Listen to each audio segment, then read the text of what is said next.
नमस्कार मंडळी, श्री स्वामी समर्थ। आजच्या या विशेष व्हिडिओमध्ये आपण आषाढ महिन्याच्या शेवटी येणाऱ्या दीप अमावस्येबद्दल संपूर्ण माहिती जाणून घेणार आहोत।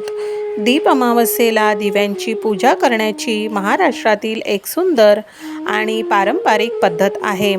या दिवशी घरातील दिवे स्वच्छ करून त्याची सुंदर आरास केली जाते आणि संध्याकाळी मनोभावे दीपपूजन केले जाते। दीप म्हणजे प्रकाश आणि प्रकाश हा अंधकार दूर करण्याचे प्रतीक मानला जातो। म्हणूनच दीपपूजनाच्या माध्यमातून आपल्या जीवनातील अज्ञान, नकारात्मकता आणि दुःख दूर होऊन ज्ञान, सुख, शांती आणि सकारात्मकतेचा प्रकाश निर्माण व्हावा अशी प्रार्थना केली जाते।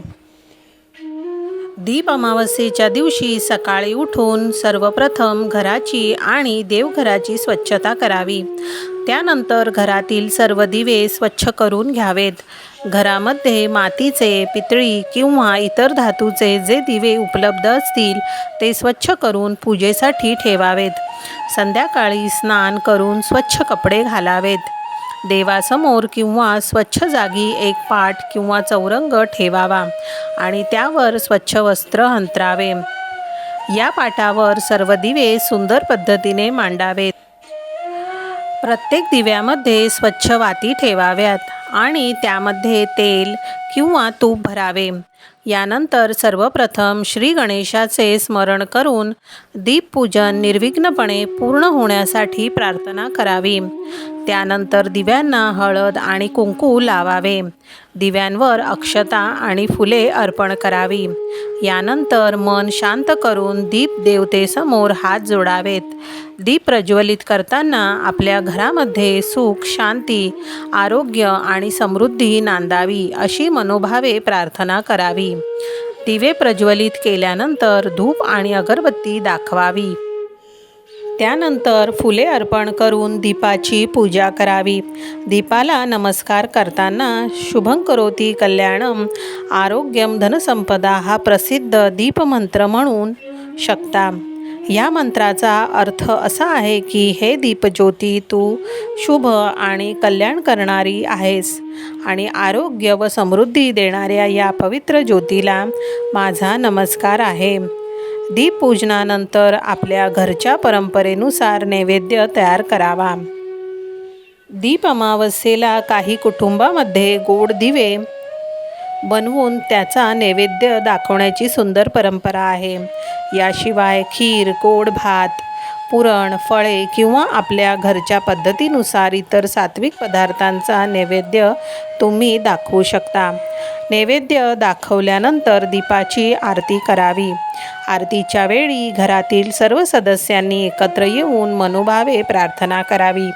आरती झाल्यानंतर देवाला आणि दीपज्योतीला नमस्कार करावा आणि घरातील ज्येष्ठ व्यक्तींचे आशीर्वाद घ्यावेत। त्यानंतर नैवेद्याचा प्रसाद सर्वांना वाटावा। दीप अमावस्येचा हा दिवस आपल्याला केवळ दिव्यांची पूजा करण्याचा संदेश देत नाही, तर आपल्या मनामध्येही ज्ञानाचा आणि चांगुलपणाचा प्रकाश निर्माण करण्याचा संदेश देतो। एक छोटासा दिवा स्वतः जळून इतरांना प्रकाश देतो। त्याचप्रमाणे आपणही आपल्या चांगल्या विचारांनी आणि चांगल्या कृतींनी इतरांच्या जीवनात आनंद आणि सकारात्मकता निर्माण करण्याचा प्रयत्न केला पाहिजे।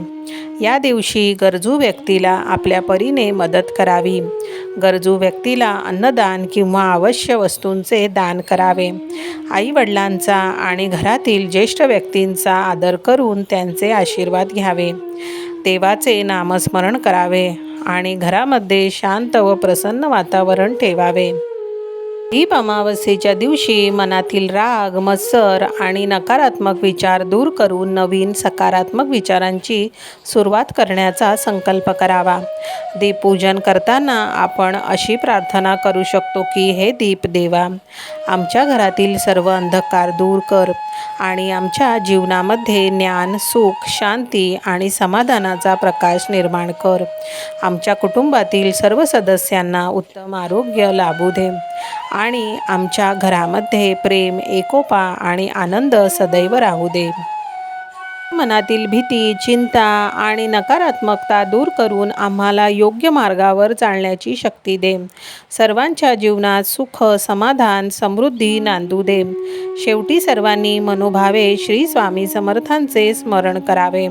मंडळी, आजच्या या व्हिडिओमध्ये आपण दीप अमावस्येचे महत्त्व आणि दीप पूजनाची संपूर्ण पद्धत जाणून घेतली. तुमच्या घरातही दीप अमावस्येला दिव्यांची पूजा केली जात असेल तर कमेंटमध्ये श्री स्वामी समर्थ असे नक्की लिहा. व्हिडिओ आवडला असेल तर व्हिडिओला लाईक करा आणि आपल्या कुटुंबासोबत व मित्रमैत्रिणींसोबत शेअर करा. अशाच धार्मिक, आध्यात्मिक आणि भक्तिमय माहितीच्या व्हिडिओंसाठी आपल्या चॅनलला सबस्क्राईब करायला विसरू नका. पुन्हा भेटूया एका नवीन धार्मिक आणि आध्यात्मिक विषयासह. श्री स्वामी समर्थ. जय जय स्वामी समर्थ.